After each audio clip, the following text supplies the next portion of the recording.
இன்றைய நாளின் வேத பகுதி யோவான் 6:35.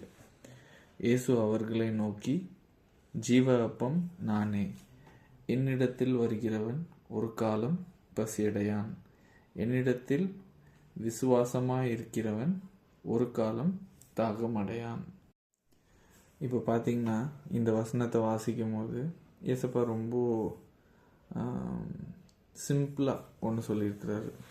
அதாவது அந்த காலத்தில் மனுஷங்க அவர் செஞ்ச அற்புதத்தையும் அவர் கொடுக்குற அந்த சாப்பாடுக்கும் அதுக்கு மட்டும்தான் அவரை பின்தொடர்ந்தாங்களே ஒழிய அவர் சொல்கிற வார்த்தையை கவனிச்சாங்களான்ட்டு அவ்வளோ இம்பார்ட்டன்ஸ் கொடுத்தாங்களான்னு தெரியல.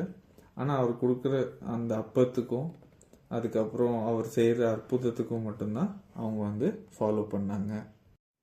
அதனால தான் ஏசப்பா அங்கே என்ன சொல்லியிருக்கிறாருன்னா, நானே ஜீவ அப்பம், நானே ஜீவ தண்ணீர் அப்படின்னு அந்த மக்களுக்கு சொல்லியிருக்கிறாரு. ஏன்னா அவர் அந்த மக்களுக்கு புரிய வைக்க முயற்சி பண்ணார்.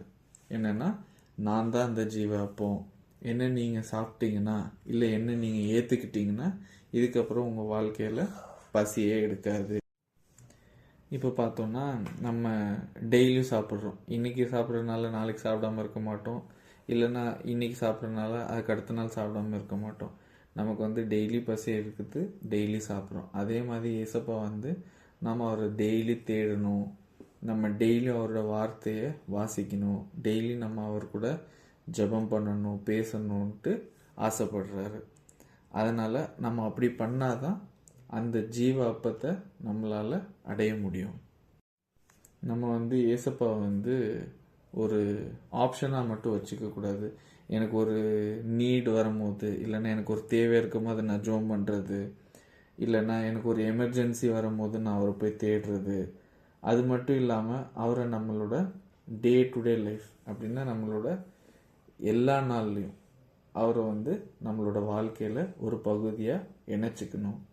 அவரை நம்மளோட வாழ்க்கையில் ஒரு முக்கியமான பகுதியாக வச்சுக்கணும். அவர் ஏசப்பா சொல்கிறாரு, அதிகாலையில் அவர் தேடணும்னு சொல்லிட்டு. அதுதான் அந்த மாதிரி பண்ணும்போது தான் நம்ம வாழ்க்கையில் அற்புதம் நடக்கும், அதிசயம் நடக்கும். ஆட்டோமேட்டிக்காக ஏசப்பா நம்ம வாழ்க்கையில் இருக்கும்போது மற்றது எல்லாமே நமக்கு கிடைச்சிடும். நம்ம தனித்தனியாக கேட்கணுன்ட்டு அவசியம் இல்லை.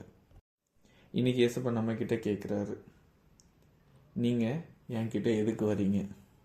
காசுக்காகவா, இல்லை ஏதாவது தேவைக்காகவா, இல்லைன்னா பணத்துக்காகவா, இல்லைன்னா எனக்கு நல்ல வேலைக்காகவா, எதுக்காக வரீங்க? உங்களோட தாகமோ உங்களோட பசியோ எதில் இருக்குன்ட்டு நீங்கள் ஏசப்பாவை தேடினா ஆட்டோமேட்டிக்காக இது எல்லாமே உங்களுக்கு கிடச்சிரும். நம்ம வாழ்க்கை ரொம்ப நேர்த்தியாக போனாலும், இல்லை பிரச்சனையில் போனாலும், ரொம்ப சந்தோஷமாக போனாலும், இல்லை சந்தோஷம் இல்லாமல் போனாலும் நம்ம ஏசப்பா கிட்ட தான் வரணும், ஏசப்பாவை தான் தேடணும், அவரை நம்பணும். அப்போ இது எல்லாமே நம்ம வாழ்க்கையில் சந்தோஷமாக மாறும்.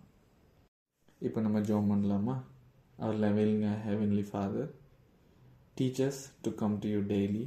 Help us depend on you, trust you, and find our life in you. Be our bread today and always. In Jesus' name I pray. Amen.